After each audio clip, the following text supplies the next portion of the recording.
പ്രിയദർശിനിയിൽ സൗജന്യ യാത്ര മാത്രമല്ല, സംസ്ഥാനത്ത് വനിതകൾക്കായി മറ്റൊരു പദ്ധതി അവതരിപ്പിക്കാൻ സർക്കാർ.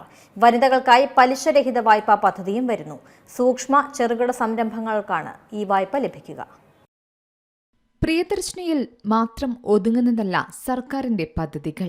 അതെ, സ്ത്രീകൾക്കായി കൂടുതൽ പദ്ധതികൾ ഒരുങ്ങുകയാണ് അണിയറയിൽ. സംസ്ഥാനത്ത് വനിതകൾക്കായി മറ്റൊരു സുപ്രധാന പദ്ധതി അവതരിപ്പിക്കാൻ ഒരുങ്ങുകയാണ് ഇപ്പോൾ കേരള സർക്കാർ. പ്രിയദർശിനി വായ്പ എന്ന പേരിൽ വനിതകൾക്കായി പലിശരഹിത വായ്പാ പദ്ധതിയാണ് പുറത്തിറങ്ങാനിരിക്കുന്നത്. മന്ത്രി കെ തുളസിയാണ് ഇക്കാര്യം അറിയിച്ചത്. ഈ പദ്ധതിയുടെ പ്രഖ്യാപനം കൊച്ചിയിൽ വെച്ച് മുഖ്യമന്ത്രി വി.ഡി. സതീശൻ വ്യാഴാഴ്ച നടത്തും. പട്ടികജാതി പട്ടികവർഗ പിന്നോക്കക്ഷേമ വകുപ്പുകളുടെ 100 ദിന കർമ്മ പരിപാടിയുടെ ഭാഗമായാണ് പ്രിയദർശിനി വായ്പാ പദ്ധതി ഒരുങ്ങുന്നത്. ഇതിൽ ഉൾപ്പെടുത്തിയിരിക്കുന്നതാകെ 31 പദ്ധതികളാണ്. പിന്നോക്ക വിഭാഗത്തിലെ വനിതകൾക്ക് സ്വയം തൊഴിൽ കണ്ടെത്താനും മൈക്രോ ലെവൽ സംരംഭങ്ങൾ ആരംഭിക്കുവാനാണ് ഈ വായ്പ ലഭ്യമാക്കുക. പിന്നോക്ക വികസന കോർപ്പറേഷന്റെ ആഭിമുഖ്യത്തിൽ നടപ്പിലാക്കുന്ന ഈ പദ്ധതിയിലൂടെ ആയിരക്കണക്കിന് സ്ത്രീകൾക്ക് സ്വയം പര്യാപ്തത കൈവരിക്കാൻ സാധിക്കുമെന്നാണ് കണക്കുകൂട്ടൽ. സർക്കാരിന്റെ 100 ദിന കർമ്മ പരിപാടിയിൽ ഉൾപ്പെടുത്തി ജൂലൈ 23-ന് സമഗ്ര 2026 പരിപാടി എറണാകുളം പള്ളുരുത്തിയിൽ നടക്കുന്നുണ്ട്. ഇവിടെ വെച്ചായിരിക്കും പദ്ധതിയുടെ ഔദ്യോഗിക പ്രഖ്യാപനമുണ്ടാവുക.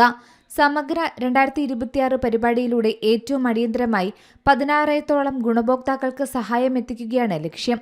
100 ദിവസത്തിനുള്ളിൽ 200 കോടി രൂപയുടെ വായ്പാ വിതരണമാണ് കോർപ്പറേഷൻ ലക്ഷ്യമിടുന്നത്. ഇതിന്റെ ഒന്നാം ഘട്ടമായി 100 കോടി രൂപ വായ്പയെ വിതരണം ചെയ്യുമെന്നും പറയുന്നുണ്ട്. ഇതിന്റെ രണ്ടാം ഘട്ടം സെപ്റ്റംബർ മാസത്തിൽ പാലക്കാട് വെച്ച് നടത്താനാണ് തീരുമാനം. പലിശരഹിത സൂക്ഷ്മ ചെറുകിട സംരംഭ വായ്പയാണ് ഈ പ്രിയദർശിനി വായ്പാ പദ്ധതി എന്ന് പറയുന്നത്. സൂക്ഷ്മ ചെറുകിട സംരംഭങ്ങൾക്കാണ് ഈ വായ്പ ലഭിക്കുക. വിപണിയിലെ മാറ്റങ്ങൾക്കും ജനകീയ ആവശ്യങ്ങൾക്കും അനുസൃതമായി രൂപകൽപ്പന ചെയ്ത പുതിയ ക്ഷേമ വായ്പാ പദ്ധതി എന്ന നിലയിലാണ് പ്രിയദർശിനി വായ്പാ പദ്ധതി അവതരിപ്പിക്കുന്നത്.